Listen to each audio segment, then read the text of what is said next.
113 that are just going to break the internet in Europe or anything like that. This is an interesting one because it's a good thing, but it's also an example of why the EU is bad at the moment for everyone, because this girl in Lithuania, I don't know if you've heard about this, she was kidnapped, raped several times and killed.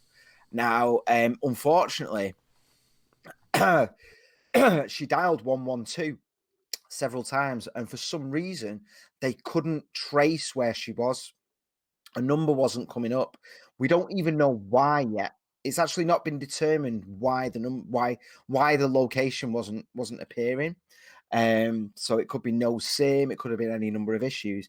Now, High Court of York, what was the name of the court? Sorry. The Court of Justice for the EU has now determined that all phones in the EU, you must be able to track its location for emergency calls.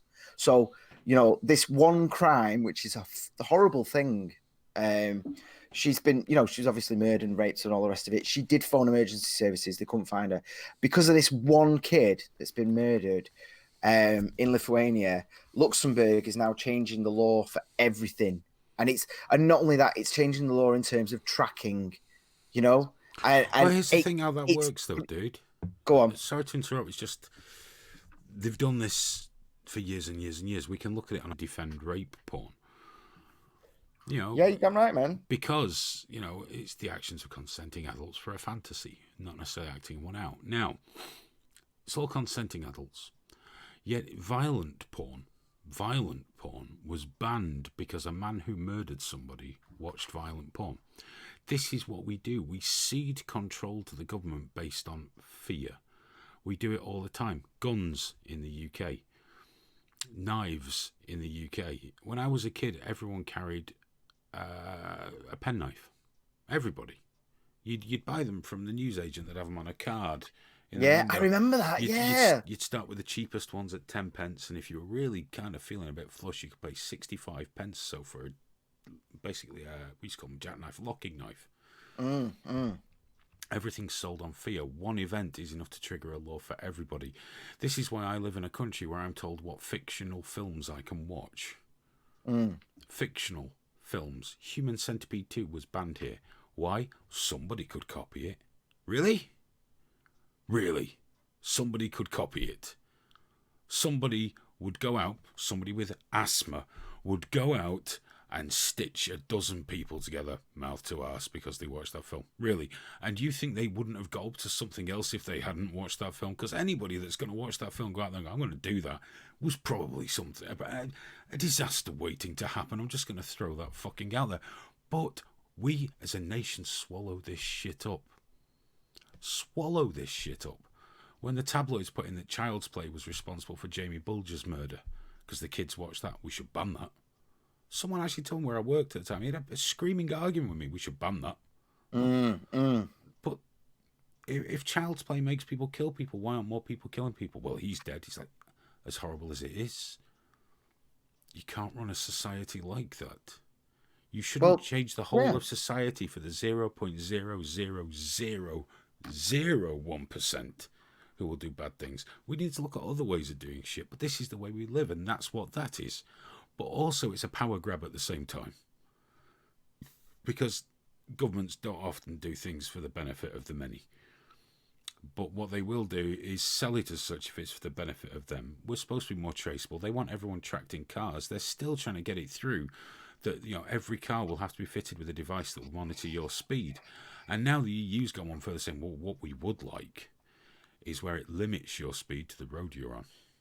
Well, that's the thing with this. One girl gets raped and they go, right, well, sorry, that means every single one of you, we can now access your location. Every single one of you. It's the law now. Sorry, that's what it is. Yeah. Oh, okay, cool. And, of course, they have something very similar in the States, though, don't they? Where I think the alphabet agencies can trace your number. Anytime they want, they'll find where you are through your phone. It's very similar. Because a lot of times, I chat with guys in the States about freedoms and things, where many of theirs are enshrined in the Constitution. But a lot of things are coming in through the back door for those guys. Yeah, well, as long as you leave the guns and the illusion of free speech, you'll get away with a lot. For them, it's coming through corporate, but at least with their government, um, there's more. There's not only a legal demand. There's more of a cultural demand for the government to protect rights, isn't it? To preserve rights. Yes and no. Whereas we don't have that here. So at least there's hope for them. They sold the Um, idea of the Patriot Act pretty well, though, didn't they? yeah. Well, these things happen. They Do you know what I called mean? it It's the, not. they called it the Patriot Act, and everyone, Yeah. patriotic. Well, there's another act coming through at the moment about it's called Protecting America or something, and it's all about trying to take people's guns away. It's the same thing. But these things happen, of course they do. But what I'm saying is that at least at their very very core, they can be corrected. Yes. You know, I think whereas America is realizing now that they need the White House and the Senate to actually step on these people that are sort of controlling and tracking and creating essentially a social credit system. Whereas people are realizing there, and they're going to hopefully put into power people that may do that. We don't have a chance here. No. We put people into power who were just hand in glove working with them. Everyone talks about Google in China. It's the same fucking thing here. There's no difference. We're just a bit more polite about the way we talk about it all, but there's no fucking difference. Lee Howell's asked, can they track you if you turn it off? You got to take your SIM out, dude, and then you got to put your SIM in some kind of bizarre Tesla fucking cage or something. I don't know. Mostly, my honest advice is don't worry too much about it, because people get far too worried about these things, and you have to remember that they love to sell you the illusion that they can look at what everybody's doing. They can't. Not yet. AI's not even close yet. You'd have to be a person of interest. I can almost guarantee Yeah. none of us here now are people of interest. Yeah, there's too much noise, and ultimately there's too many people making too many dirty jokes. I mean, think of how many people right now are like really aggressively flirting, and just right now, or just having silly jokes about violence and all that. There's just so much words and noise and that. There's no way of sifting through it all. You'd By the have to way, be Farley Hill has corrected me. It's Faraday cage, not Tesla cage, of course. Friday, yeah. But he says they can track everything everybody does, and I'm telling you that there aren't facilities to do that. The director of the CIA once said the best thing they had, the most effective weapon they had, was that people believed they could do what they were believed to be able to do. Yeah. It's funny actually. The BBC. I actually had this up as one of my tabs anyway. But the BBC have just put out a technology thing. Joe Tidy, fuck you, Joe Tidy. He's the cyber security reporter, and he says why phones that secretly listen to us are a myth.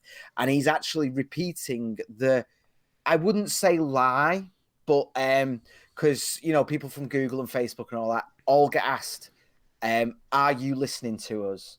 And they always answer, we are not recording your conversations for the purposes of marketing.